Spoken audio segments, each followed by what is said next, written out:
This year, one of the big things that's been happening is the building project on our site. We'd like to give you a run through of what's happening and what's coming next.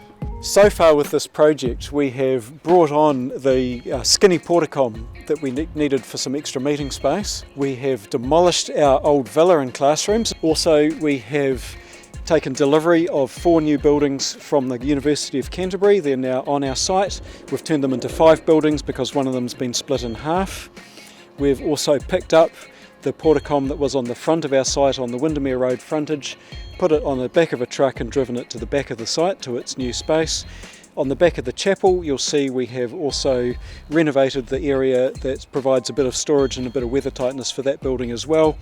We won't be doing any more work on the chapel in the short term, but we're committed to preserving it on site and keeping it as part of the development. Let's take a look at what's happened so far. Follow me.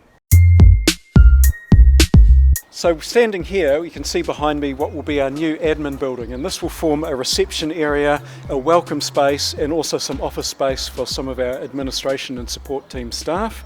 Further around to my right, you can see where the chapel is, and that's a useful reference point as we look around the site because it's pretty much the only building that's still in the same place as it was and is going to remain in that place through the rest of the project. If I walk around this way, we're walking across our current basketball court, and we're planning to keep a basketball court and a hard surface in this area on the site through the development of the project.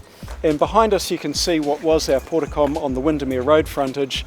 We've shifted it to the back of the site. Our alternative education program, Te Kaupapa Whakaora, is still using that space for now on a transitional basis. We'll be shifting them into another building I'll show you very shortly.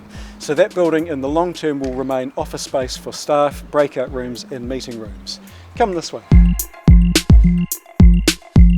Behind me on my right is our next building. This is one of the buildings that's come from the university.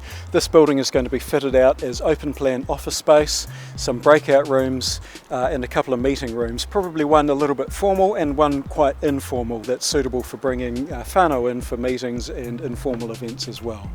Just panning around behind us now, this building's at the heart of our site in the back. It looks a little bit institutional and classroomy at the moment with those windows on it. This wall's going to change and we're going to get big bifold doors on this window, on this wall, opening out onto a deck. And behind here inside we're going to have our kitchen and lounge space, mainly used for staff. We're going to refit and expand the kitchen that's currently in it. In the back of this building, very exciting for us, is our new toilet block area. We're going to have toilets like we've never had before at Te Orohau, hot and cold running water, multiple stalls, very exciting, really looking forward to that. Come along a bit further. The darker building behind us now, this is where Te Kaupapa Whakaora is going to move to once we've constructed their new space. At the moment it's one big empty space. We're going to fit this out with a couple of breakout rooms, a staff office, and then the largest space in this building will be teaching space, separated into a formal teaching classroomish kind of space, and then divided by a kitchenette and the more informal area, still space for our pool table, couches, those kind of things. So there's a fair bit of work to do inside that building to get that ready for our students. And then behind me on my left, this is the other half building that was joined together with our new administration area.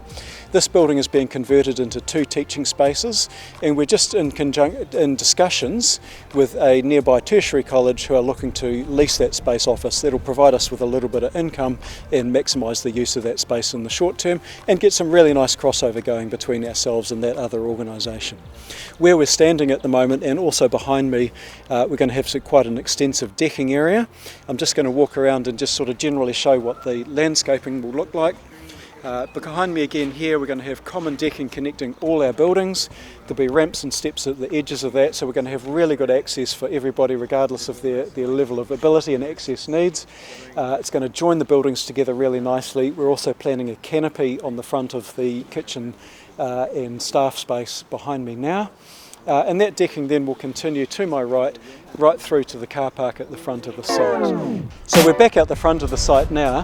What you can see behind me is where we used to have some really nice trees, and also our porticom building that's been shifted to the back that you've seen already. The trees have gone, but we've got an amazing landscape plan being developed now, which includes replacement of a significant number of trees as well as smaller soft plantings. So we're really looking forward to that. Where that building was, behind us, this area is going to turn into car park. So that's a quick look around the site. Thanks for watching that. I do just want to say a special thank you as well as to our staff who are accommodating a lot of moving and changing at the moment, but also to all of those who are contributing to the project. And we've had some significant financial contributions. I want to name in particular the Lotteries Community Facilities Fund and Rata Foundation, along with the Christchurch City Council. So kia ora, thank you to all of those funders. We've also had a number of other organisations come in and support us both with financial contributions and also gifts and discounts of goods and services and labour and professional services for the site. And we really appreciate that, because we wouldn't be able to do that project without all of that support. So thank you very much for that. And on a final note, we just want to say that while this looks like a building project, of course it's a Tioraho building project. So as an organisation, we're not about buildings, we're about people and we're about community. And the purpose of these buildings and the purpose of this site is to accommodate the work that we do with community and accommodate community coming in to the site more than they have been able to since the earthquakes, because we've been in compromised spaces. So we're really looking forward to the completion of this project. We're looking forward to opening up more space, having more connection with our community, being able to operate in a far better way, and being able to look after our staff, our young people and the whānau that we work with as well. Kia ora.